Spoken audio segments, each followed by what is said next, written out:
আমার বান্ধবীর এত ধৈর্য বলার বাইরে, সে টেবিল ভরে কত খাবার যে রান্না করেছে এবং প্রেজেন্ট করেছে আমাদের সামনে।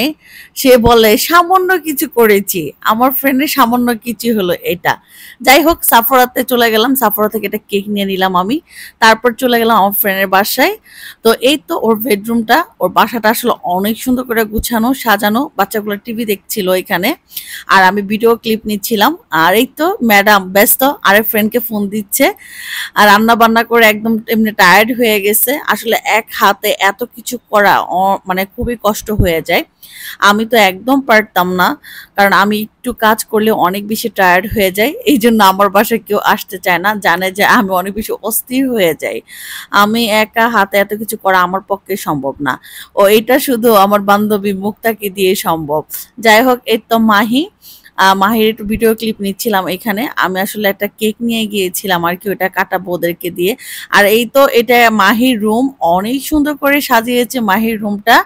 আমার তো খুবই ভালো লেগেছে। আরিয়ান বলছে যে মাম্মা, আমাকে এরকম একটা রুম করে দিবা। তা আমি বললাম কি আচ্ছা ঠিক আছে, আমি তোমাকে এরকম একটা রুম করে দিব। মানে বাসা, আমার বাসা ওর বাসার সমান, বাট ও অনেক সুন্দর করে গুছিয়ে রেখেছে ওর বাসাটাকে। এই পেন্টিংটা এত ভালো লেগেছে আমার, অনেক সুন্দর করে পেন্ট করেছে এটা। তারপর এই তো আমাদের পিচ্চি বাবু সোনাগুলো চলে আসলো এখানে কেকটা কাটার জন্য, কারণ ও ক্ষীর করেছে, সরি ফিন্নি না, ক্ষীর করেছে গুড় দিয়ে, এত মজা ছিল এটা। তারপর এই তো কেক ছিল, ও পুডিং করেছে, ও কিন্তু ভালো কেক করতে পারে। তো আমি নিষেধ করেছি কেক না করার জন্য। ফ্রুটস কেটেছে, অনেক কিছু করেছে আমাদের জন্য। আরিয়ান সবাইকে খাওয়াই দিচ্ছিল এখানে। আর এই তো ছেলেরা ড্রয়িং রুমে বসেছিল, এটা হলো ওর ড্রয়িং রুমের লোক। অনেক সুন্দর করে ড্রয়িং রুমটা গুছিয়েছে, আমার তো খুবই ভালো লাগে।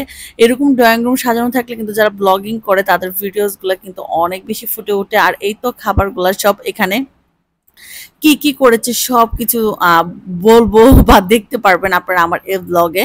সবচেয়ে বেশি মজা হয়েছে আমার কাছে শুটকি ভর্তাগুলা, এত ভালো লেগেছে শুটকি ভর্তা।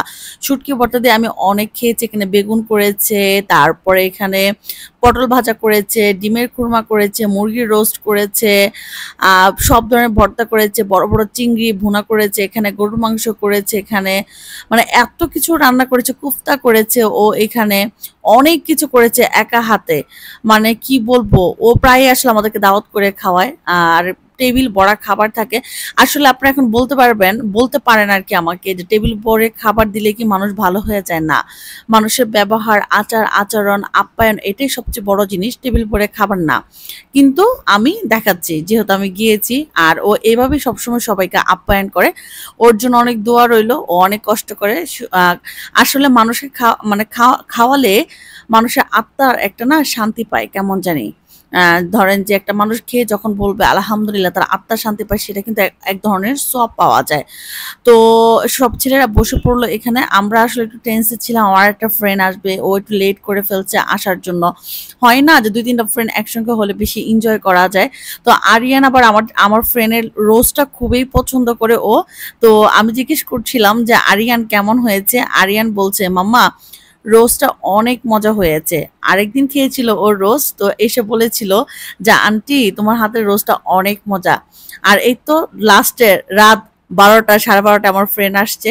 তারপর আমরা খেতে বসলাম এখানে। এই তো ছোট্ট একটা ব্লগ ছিল, আশা করছি সবার অনেক ভালো লেগেছে। আল্লাহ হাফেজ।